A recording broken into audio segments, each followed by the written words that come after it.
Hey guys, what's up and welcome back. Today we're going to be talking about Fortnite a little bit. We're going to do some replay reviews. I've been on a pretty good run here. I'm at a point now where I've just won 4 games in a row of zero build pubs. So pubs is what you refer to as the unranked mode. There's zero build ranked and there's zero build unranked. Unranked is commonly referred to as pubs. I got into Fortnite a couple of seasons ago, basically Chapter 5, Season 2. I started playing with a friend and former coworker of mine, a guy named Adam. I'd gotten back in contact with him, and we decided that we wanted to play some games, and I asked him, well, what do you want to play? And he was interested in Fortnite. So the two of us kind of started playing together, and I started learning the game basically this chapter and focused only on zero build because didn't want to have to learn building and also wanted to play with a controller. And I knew going in that controller is basically significantly disadvantaged in build mode, that you would basically have to play with keyboard and mouse if you wanted to get good with builds.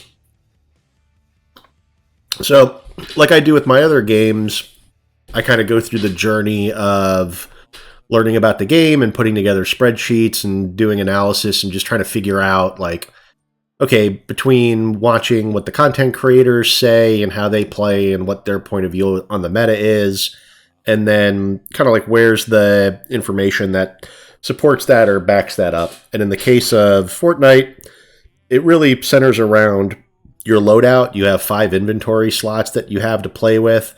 So you really have to decide, like, all right, what are you doing in terms of weapons? What are the priority weapons? How do you then kind of like learn how to gunfight and play engagements, ideal ranges, DPS? Modern Fortnite now, if you're playing in the current chapter, has bullet drop, it has bullet velocity. So there's a lot to figure out in terms of the gun gameplay, and then current zero build is really like mobility item focused. So kind of starting with the kinetic blade and the Icarus wings and Flowberry Fizz shockwave grenade combinations. And then going into Season 3, you had Nitro and Nitro Fists, Magneto Power. And then now in Season 4, you've got first it started out with the War Machine's hover jets, which is commonly referred to as the jetpack. Then they added Shuri's claws, and then they added the Iron Man's flight kit. So there's always, like in zero build, there's always like this balance of gunplay, cover items, mobility items, utility, heals, all the different type of stuff, right? So if I go over to career and I go over and I can just check my stats real quick, I'm at a point now where for this particular season, I'm at a 10% win rate through 237 games played, 23 victories. And I just got 4 victory royales in a row, all crowns. And that's kind of why I want to talk through the analysis and gameplay that I've been doing, because I think I have at least like a basis to have this conversation based on results, right? So like last 4 games I played, I won them, and I used the same strategy essentially through all of them, right? So before I get into the gameplay, I just want to show the spreadsheet, because I like using the spreadsheet as a means of discussing kind of like the meta and considerations like that, right? So there's a lot of good content creators for zero build specifically. I could throw out some recommendations, and in terms of learning the game and learning the meta, I like Evolve Jake a lot. And then for like more advanced gameplay, there's Toby1 Shinobi.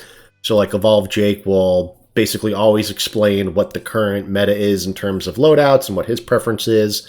Toby1 Shinobi can get into depth on details like how to fight in the Bubble Shield Junior, so like how to do cover fights and stuff like that. And then there's guys that are just more like gameplay focused and kind of like entertainment focused. That would be Prospering, who plays a lot of solo versus squads, Slinky, who does like a lot of Unreal ranked gameplay. And then there's another guy, Xeraxis. I don't know what Xeraxis' channel is. He seems to change it a lot. But there's a lot of zero build content creators that are all really good and entertaining. But nobody gives you kind of this point of view, which is putting all of the information on a single page, which is, if you watched any of my StarCraft videos or my Diablo 4 videos, you know that's kind of what I'm about, which is put it all in the spreadsheet, look through it, do some highlighting, and kind of figure out why things work the way that they work. And if I look at this spreadsheet a little bit, I'll zoom it into, maybe I'll just go full 200 so it's easy to see on phones and stuff. But basically, if I just focus on this section here, the first thing that I look at is basically the regular weapons that generally can be modified and that use ammo, right? So in Season 4, there's only 3 types of ammos that are being used by these guns. There's shotgun shells, light bullets, and medium bullets. And then if you played in Season 3, the previous season, there was also heavy bullets and rockets, right? So the distribution of guns across weapon types was more complicated last season. This season, it's simpler, and I think that's because the Marvel items play a big part in your loadouts, so they've kept the weapons kind of simple. And this is as of version 3.12 of the game, after the Iron Man update, and the big difference here is the combat assault rifle has been dropped for the Stark Energy rifle, and then the Monarch pistol has been switched from light bullets to medium bullets.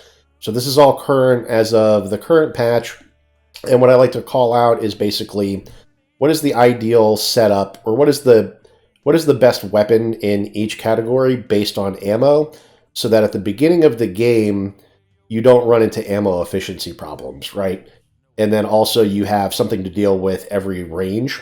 And that's basically what's been key for my 4 victories in a row, is always having something from not necessarily the ammo category, but the range category. But I start by doing analysis on the ammo types, right?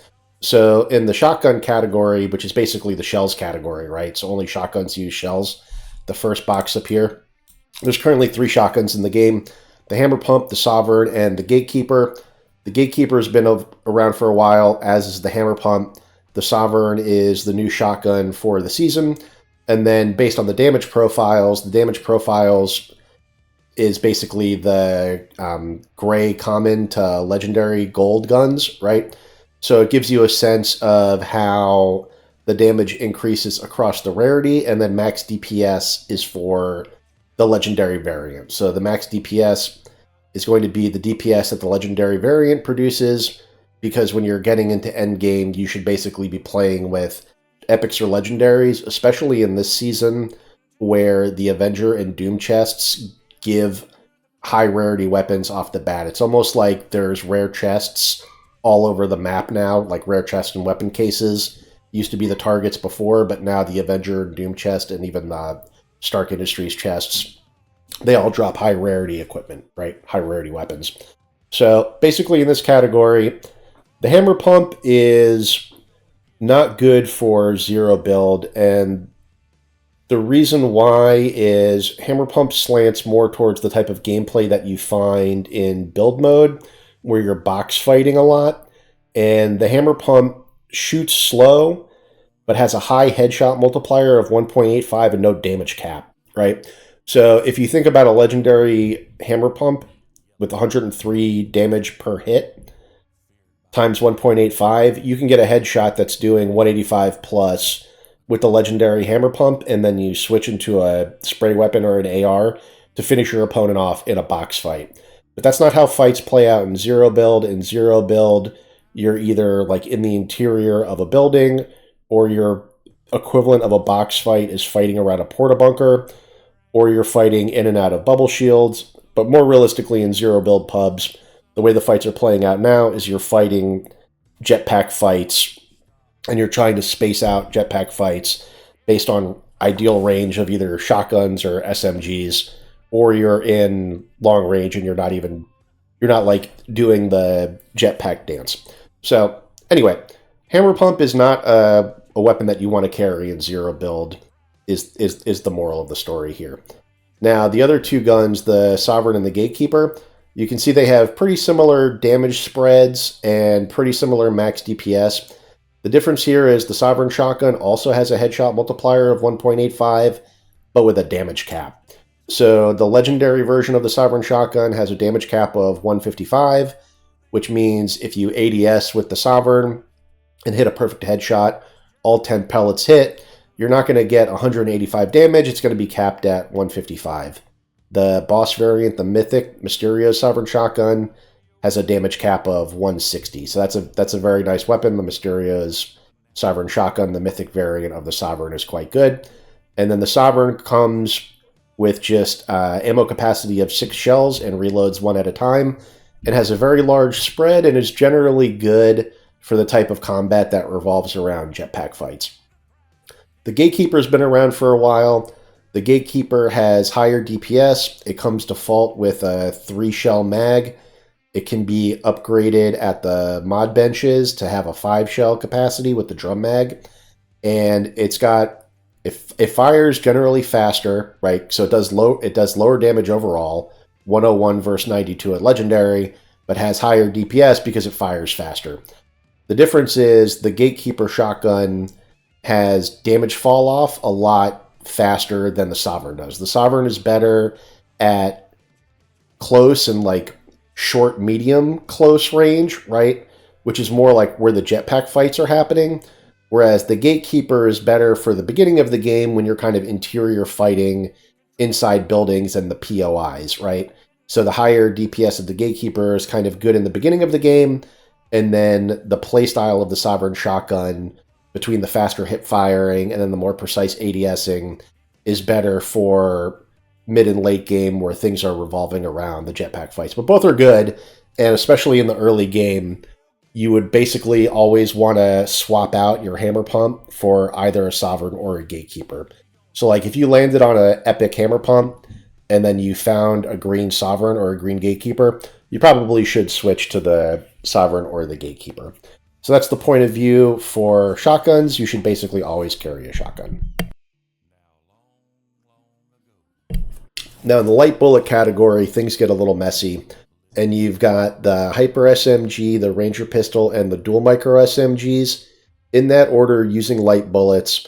And then also the Marvel Power, the War Machine Arsenal also uses light bullets. So there's technically 4 weapons in this category, but because the War Machine's Arsenal is a mythic, I don't like to put it in this. It doesn't really fall into this category where I'm looking at the damage profile and the max DPS. The max DPS of the bullet turret, like the machine guns on the War Machine's Arsenal, is actually pretty low, and then you're kind of relying on shooting those rockets to do additional damage. But that's kind of not really the point of discussing the regular weapons, right? That's not a regular weapon.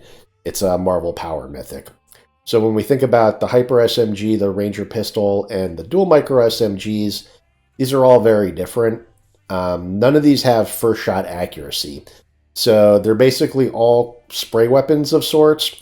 The Hyper SMG has a lot of recoil, a lot of kick. It does the lowest DPS in the category. It does have semi-decent range.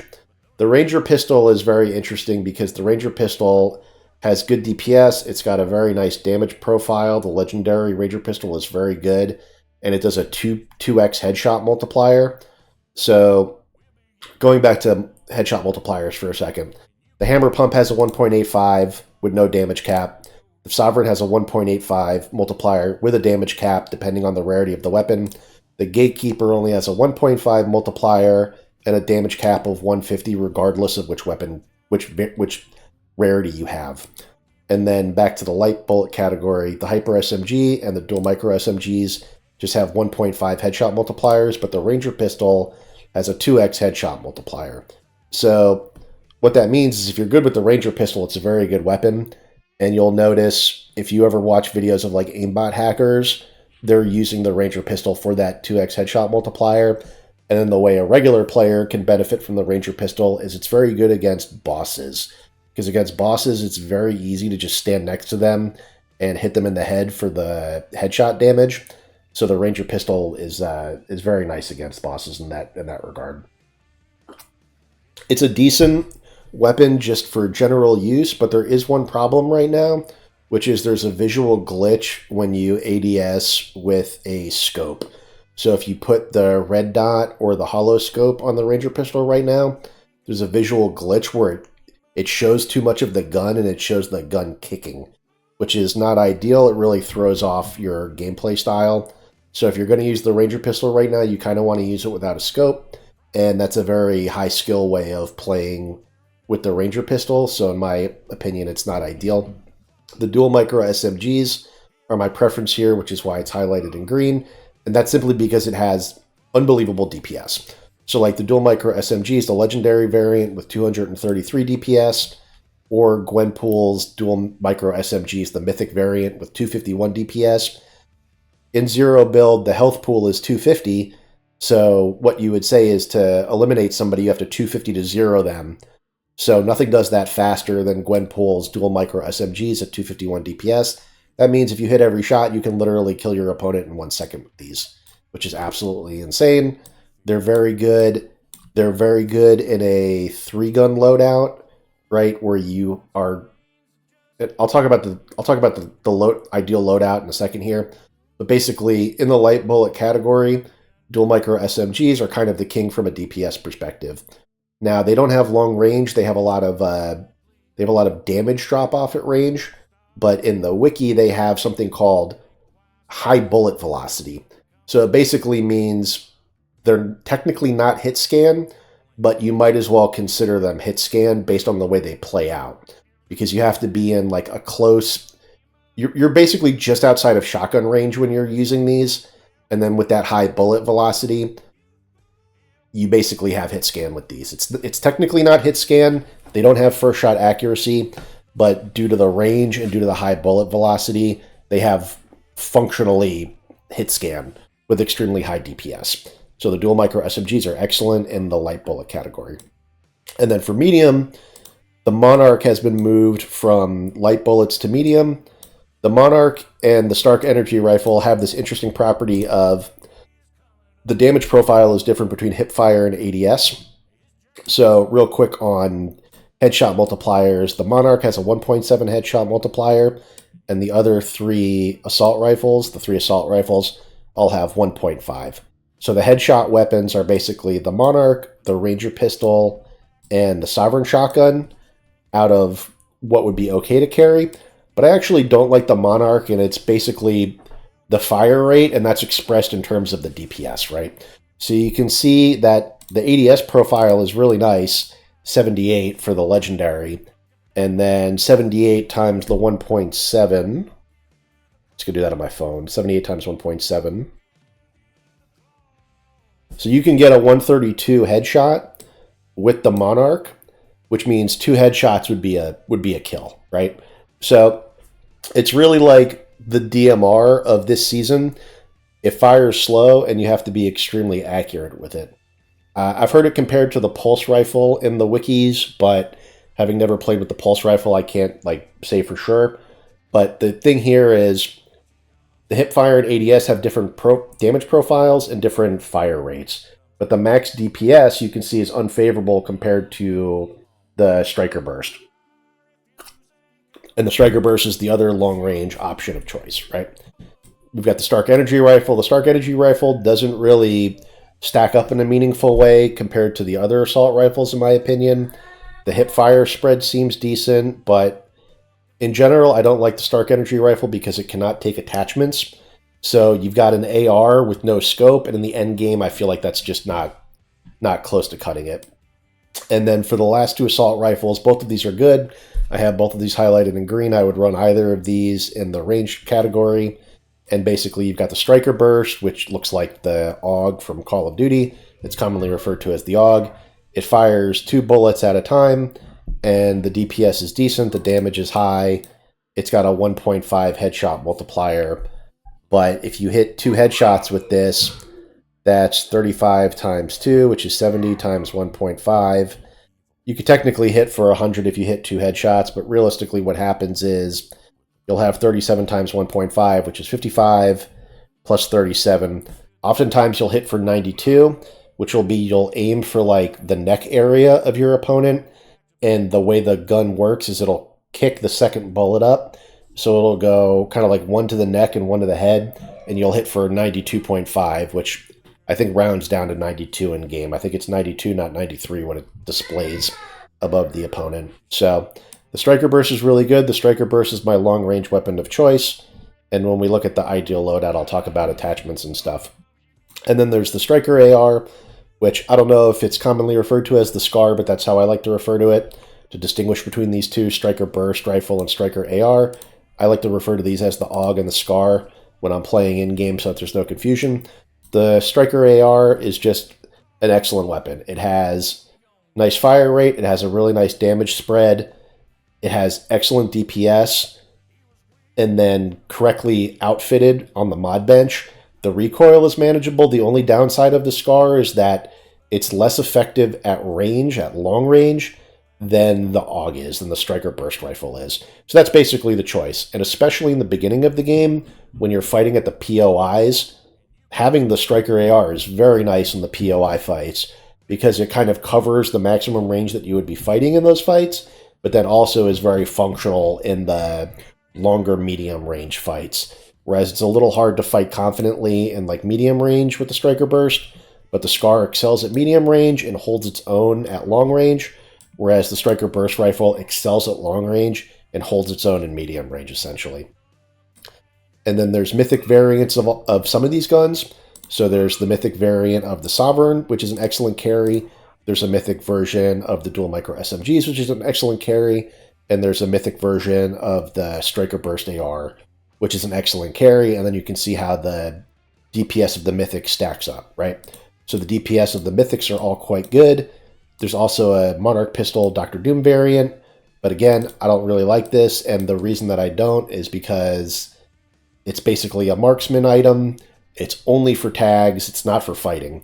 So like the Striker Burst, you can be in skirmishes with it, but you don't want to skirmish with the Monarch Pistol. The Monarch Pistol is only tags, whereas the Striker Burst AR is good at both doing tags and at fighting, right? So let's see. So yeah, I've got this repeated here. Let me get rid of that. Yeah, so that's my opinion on those. And then for the Marvel powers, we'll get more into the Marvel powers when we look at the carry list, right? So that's the weapons. And then for utility, we've got the mobility category. And in the mobility category, there's the hover jets, aka the jetpack. That's obviously the top tier mobility item. You can just carry that by itself. There's Shuri's Black Panther claws, which is the second tier mobility item, but good enough to carry by itself. So if you don't have a jetpack, you can definitely play with just the Shuri Black Panther claws, and you'll be okay until you find a jetpack. And at that point, you can choose whether or not you want to go double mobility or not. But the idea here is that either of these you can carry on their own, and you'll be fine. Iron Man's Flight Kit is an interesting mobility item. This has two major problems. One is it's on a cooldown. So after you fly and land, the item goes on a cooldown and you won't be able to fly again. So if this is the only mobility item that you're carrying and it's on cooldown, you can get in trouble. And then there's shockwave grenades, which are also good, but they're consumable, so you can run out of them. You can only carry 6 of them at a time.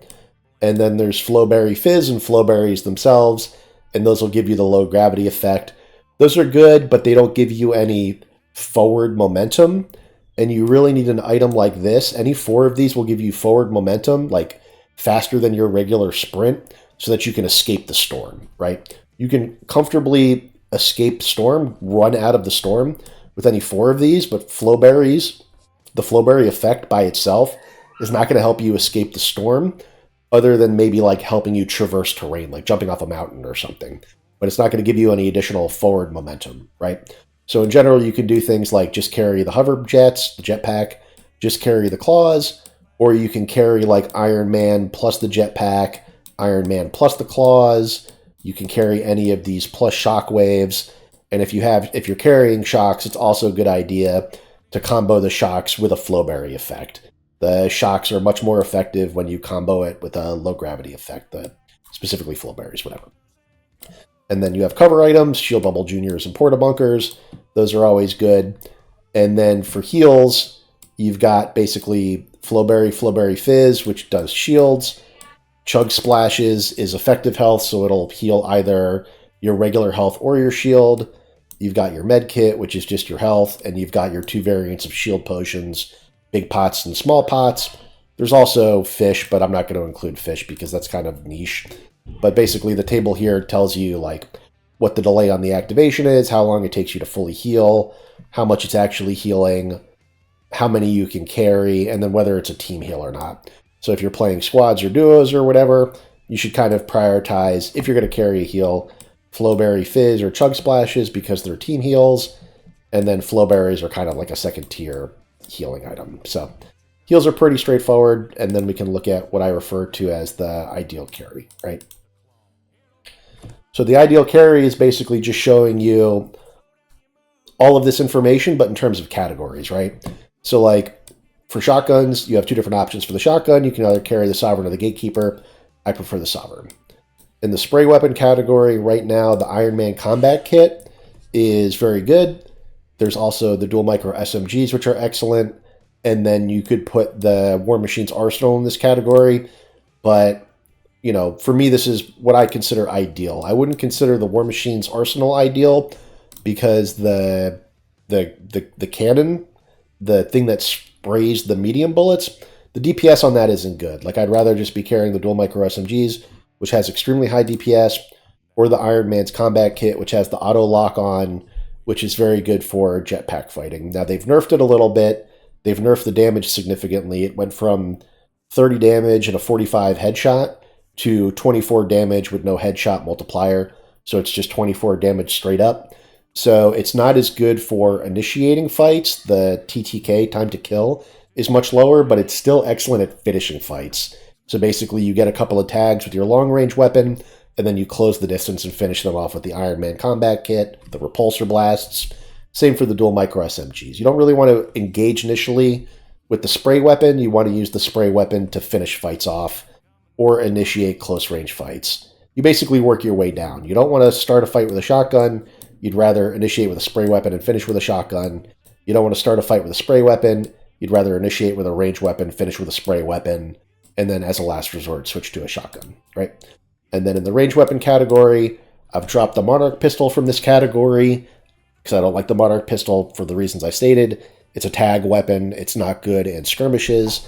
I like the Striker Burst the most in this category, and then also the Striker AR, where the Striker AR, the only downside is it's not as good in long-range fights, which is why I prefer the Burst. And then this is how we get them out. So for the Striker Burst, it's the same setup as the Emma Frost Mythic variant, red dot, speed mag, speed grip, muzzle brake. The Striker AR, the only difference is we need the recoil control, so we swap speed grip for vertical grip. Striker Burst basically has no recoil. Striker AR has a lot of recoil, so we need that vertical grip, and we want to keep red dot consistent across everything. In the shotguns, we're basically just prioritizing laser, so that when we hip fire, the bullet spread is a little more consistent. Muzzle brakes are whatever, they don't really matter on the shotguns. On the Gatekeeper, the drum mag is critical. You kind of don't want to run a Gatekeeper unless you have a drum mag, and then you can optionally put red dots on your shotguns if you like to run it like that. That's preference. I kind of am leaning towards red dots on my shotguns now, but that's totally preference whether you want to run a sight on those or not. These two spray weapons they're not moddable. The dual micro SMGs are not moddable, and none of the mythics are moddable. And then in the mobility category, we've got the hover jets, followed by the Black Panther claws, and then the flight kit and the shockwave grenade. I prefer these in these order, but I'm not opposed to running two mobility items. In the utility slot, we've got the auto turret, which is excellent. The auto turret helps spot enemy players. It kind of auto targets anybody that's around you, like 360 degrees. If they're behind you, it'll start auto targeting it. It basically is giving you an alert if players are around you or not. And then it's also helping you determine ideal angles of attack, right? Because it's like craned over your head and then kind of gives you the laser pointer to exactly where you should be shooting at.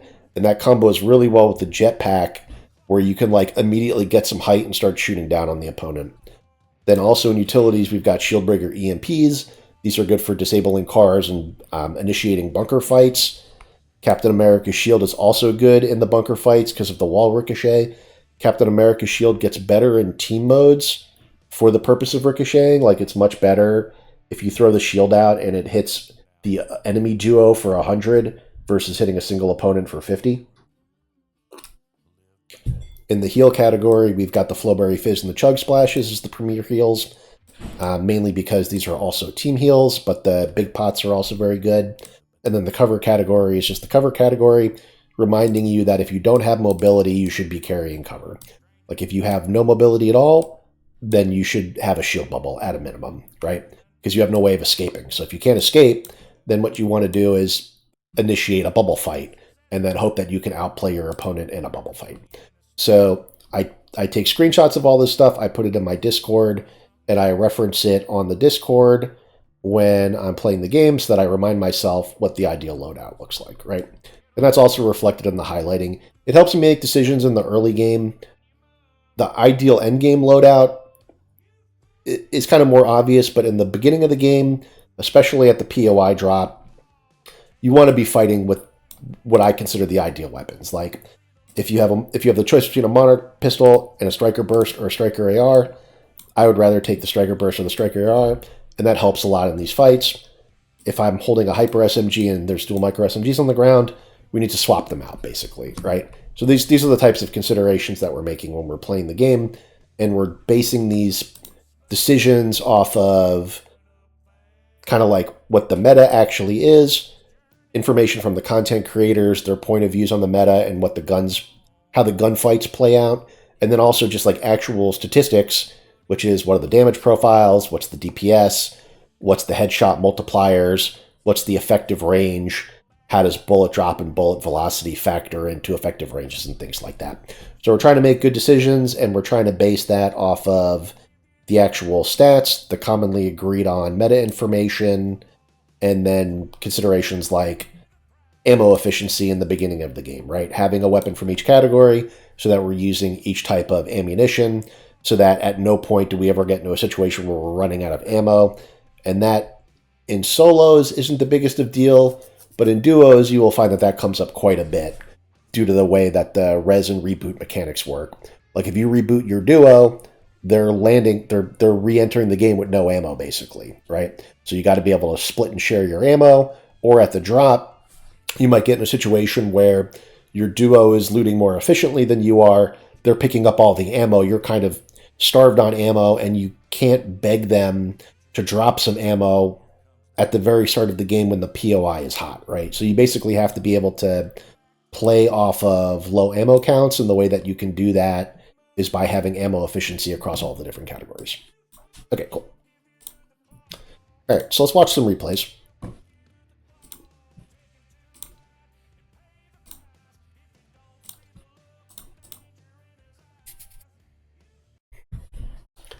Okay, so we're going to speed through the replays at 4x speed.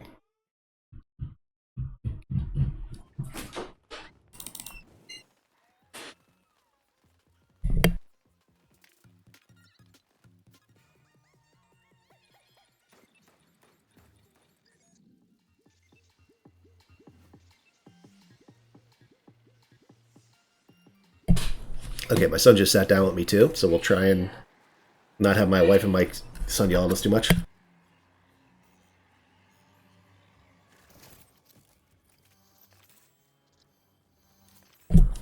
Okay, so we're dropped here at the raft.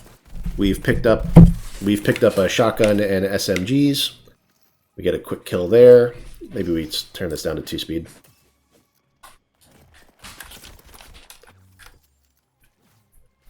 Kind of like medium long range with the Striker Burst. We swap out a gray for a green. So right now we have auto turret, bubble shield,